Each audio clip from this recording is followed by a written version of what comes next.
What's going on, my fellow rockers? We are in Chardok here on the Quarm server during the Luklin era, and we are looking to attempt to solo our Desiccated Halfling Mask. Why is that? One, for the shrink effect, in case you're unable to get the gnome or the dwarf mask from Sleeper's Tomb. This is a cool little illusion to have. Thank God I got the one with the mustache, just rocking out. So yeah, to get this, we got to go down into the depths of Chardok to kill Overseer Dal'Guur. And this guy is a 57 Sarnak warrior, hits up to 177, has 16,585 hit points. No other real special abilities except for Enrage. Enrage is important to note because if he does Enrage around, 9% or so, you need to turn your attack off or something to mitigate that damage because he will chew through you. I almost killed myself with him and a placeholder that can also do it.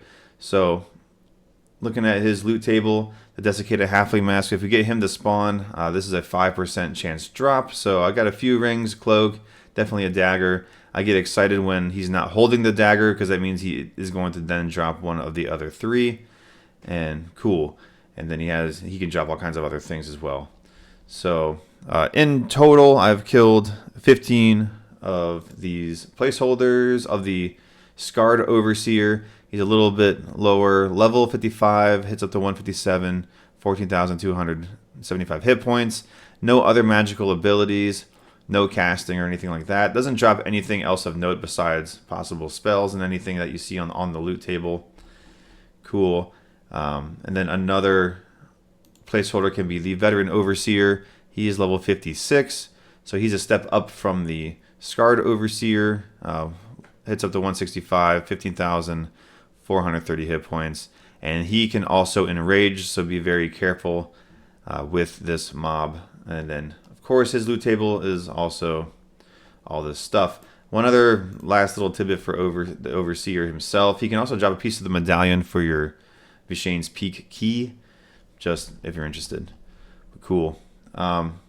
So some things of note before coming to end here that might help you out a little bit. One is to have faction. Faction can be obtained probably the fastest by buying green goblin skin and mountain death salts. Probably more so the green goblin skin if you're going to buy them. Which you can turn into the herald right here and he will give you a ton more faction. Or you can farm in Droga for the skins yourself and just start killing all the goblins until your faction gets increased. In Droga, you can find the Goblin Trader. He's in like the main area there. You can track him. He's not too hard to get to with Invis. And you can con him. Do not kill the Trader. It is negative faction for the Sarnax, so that works against you. Con him, see what your current faction is, and then just keep working from there. But I highly recommend doing that. And then if you do the Spirit Rat Cord quest, you will come upon the Regal Band of Bathazid, which is really nice. This is a fantastic ring, really. And more so the damage shield, right? You get 25 damage shield. Also note that this can be, you get 5 charges. Right now I have none because I have been using it. But you do need ally faction to recharge it. And to recharge it, you would just hand it back to the Herald here. And he will give you 5 free more charges. So that's the only stipulation there. I came down to warmly on the faction right now, so I cannot recharge the ring. So I got to go kill some goblins to get that back. But nevertheless, that's an extra tidbit there. So to get down there, otherwise, if you have one way to do it solo is to have someone cast Invisibility versus Undead on you while you're playing Invisibility. So you can have both because there's a ton of undead along the way, and you're not going to make it down there without anything else. In Plains of Power, we get Fading Memories, which, yeah, then you could just beam down there and fade away and all that. But that's how I would do it. Lulling down there really isn't too practical. It can be done, but careful with that.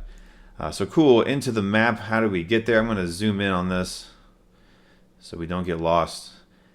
So here at the entrance, right, we zone in right here. We're going to get, you could use Cello's Accelerating Course if you want. There's really no rush, but we do need Levitate. And so we'll come in down the tunnels. We'll get a little bit of elevation. There's like a little, like a little ramp and some stalactite things that we can just run up to get us some height. And then we'll run over here to this ledge. There's a ledge here that you need levitate to get over. After that, now you're pretty much in undead territory. There's just a whole mix of mobs. But anyways, we'll run down all the way through these tubes here.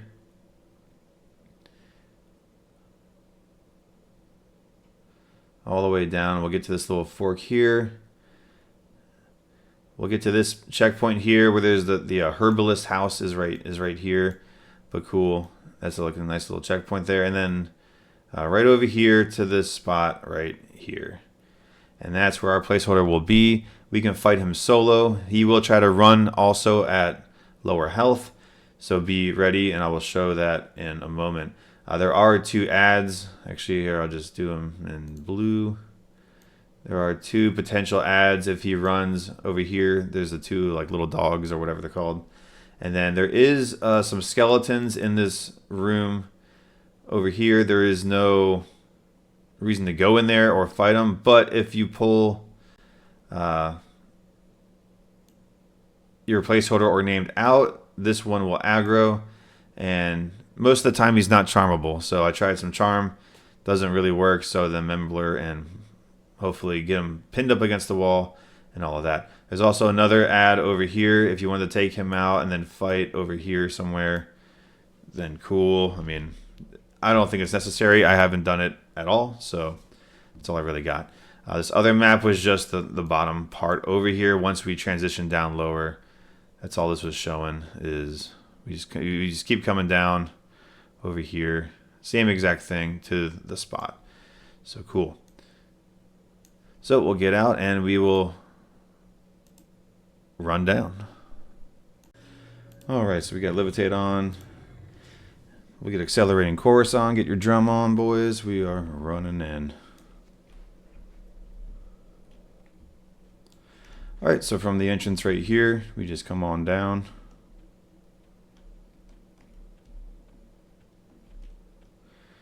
Kind of use that height to your advantage. If you start early, you can just levitate right on over.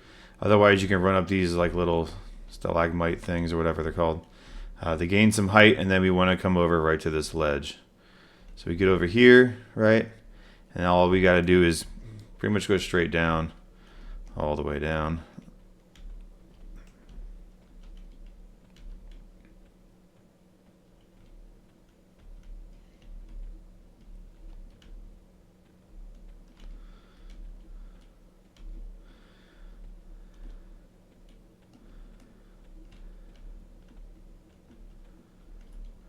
You get to like this little fork in the road, just come over to the right, around, keep coming straight, don't bite off on these other little rooms, and then you'll see the herbalist hut, and the herb collector is there to greet you.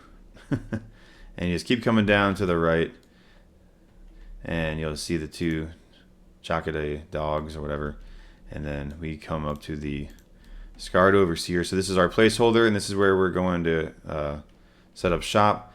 This is the Ixar skeleton that I talked about, who can aggro if this guy becomes line of sight.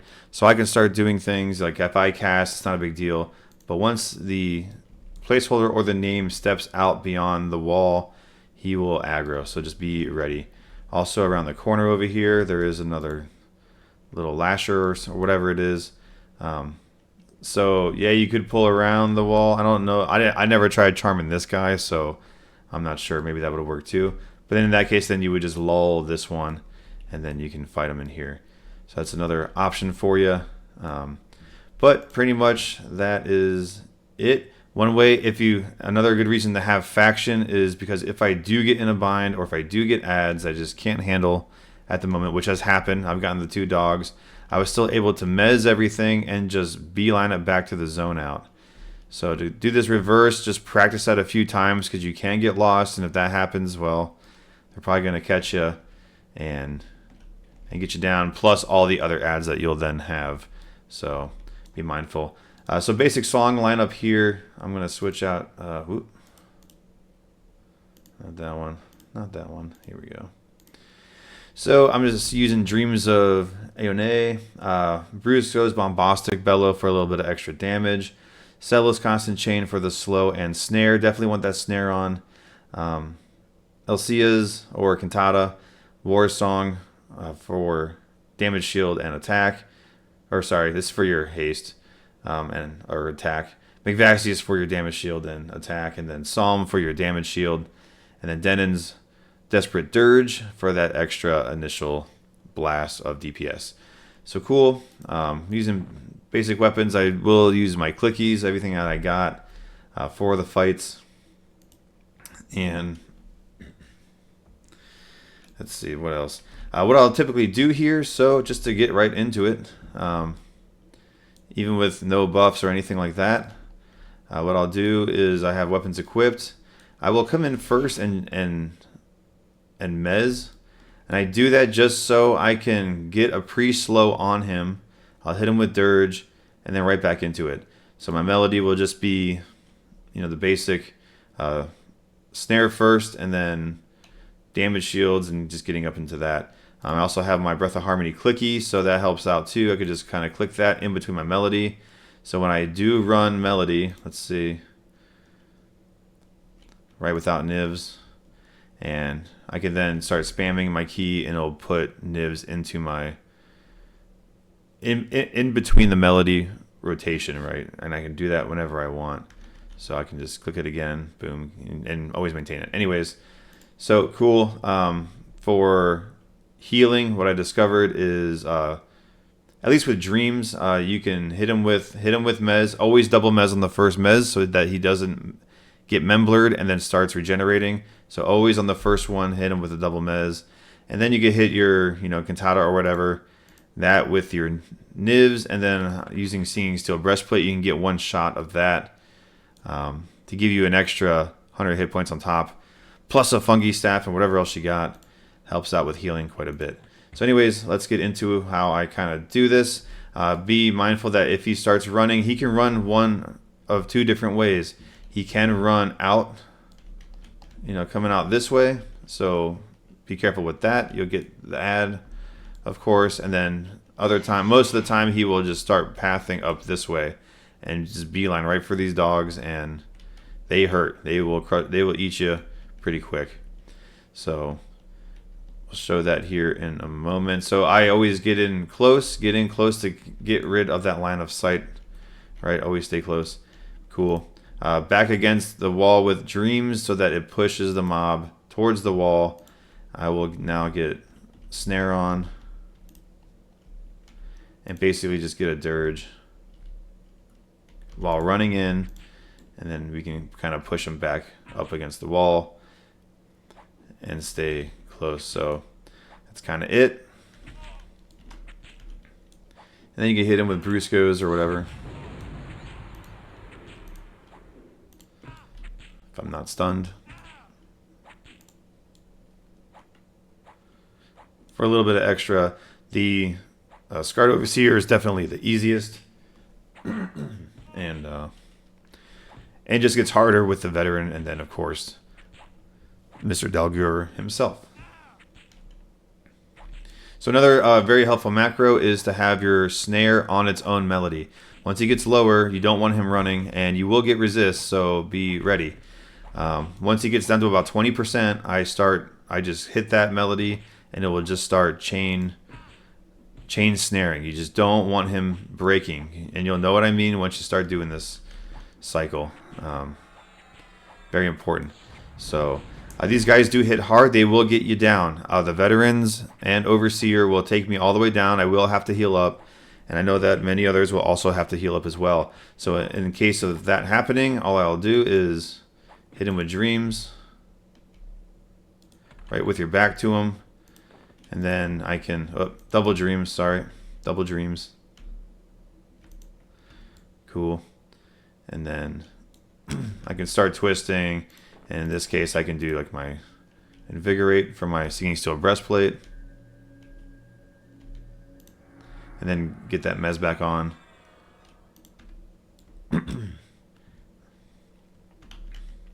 I mean, you get the push effect, so sometimes angle your back this way to kind of get him to shift a little bit,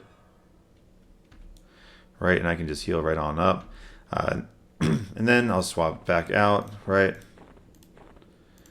Hit him with snare again, and if you want to hit him with another dirge, depending on your flowing thought, resisted, that's all right. And I'll just get back into the fight, and that's just to show it, right? Same with all the others, all the the other veteran placeholder, and then Overseer himself. And so with that, let's start the grind, and we'll get to the named. All right, here is my 7th named. Just gonna hit him with dreams quick.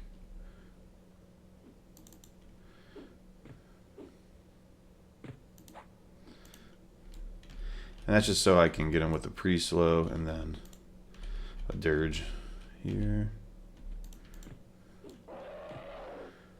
And the fight's on. Using basic melody of snare, and then your heal, War Song, McVaxius, and Psalm. Also hit him with the Bruscos, which he resisted. Cool. Should also be using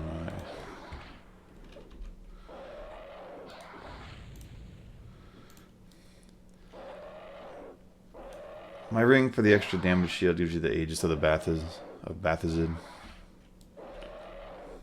So far 15 Scarred Overseers and 8 Veteran Overseers, and then 6 named at this point. It's not too bad, just popping on and off. He's not holding a dagger, so this could be more promising. We'll see. Should be hitting my nibs here. He still gets me down pretty much all the way most of the time, so I'll definitely probably have to heal up at some point. Yeah, I'm already at 50. He's at 50.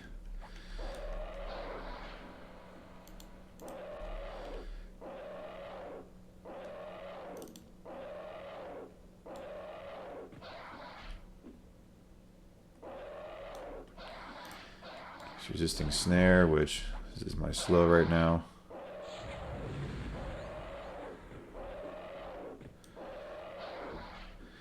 I'll give it a few more, then I will heal up.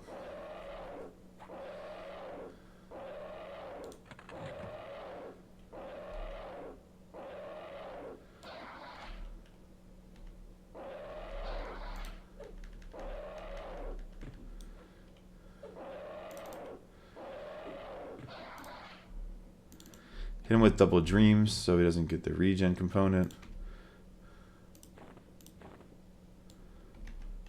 With the back to the wall. Whoops, not what I want.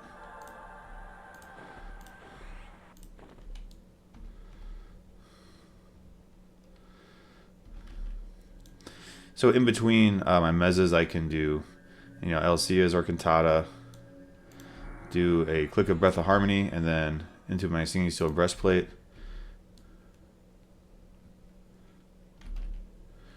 With Ancient Lullaby, you can get 2 clicks of your breastplate, which would be another 200 hit points on top of that. So just a real nice, a little bit quicker way to get yourself healed. Normally, I could also switch to a Fungi Staff depending on the mob, but this is pretty quick already, so not too worried about it.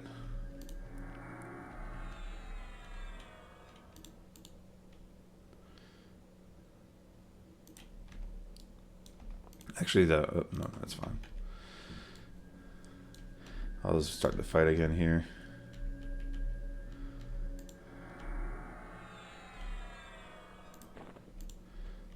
I'll hit him with another dirge. Maybe not. That's all right.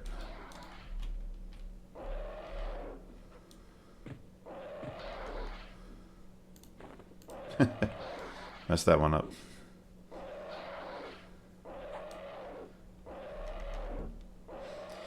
getting lower. As soon as he gets down to 20, probably start chain mezzing, and he's still getting those hits in. You can Death Dance if you have to. Actually, why not?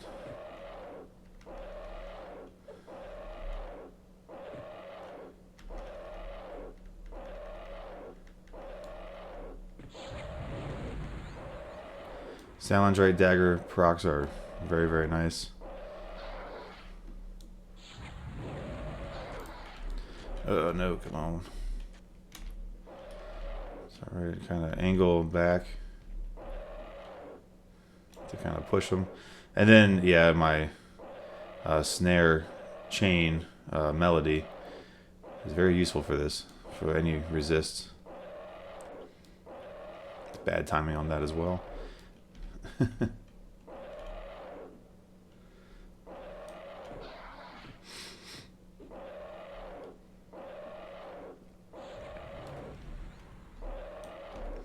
Alrighty. There it is, baby. Desiccated Halfling Mask. Pretty cool. So that's the 7th kill. 8 minutes in between each one. Definitely loot that. And yeah. Hope that helps. Probably my worst fight thus far with how I handled some of that. But can be done, and you can do it too. So if you ever have any questions or anything, feel free to reach out in game. Always happy to assist where I can. Until next time, see ya.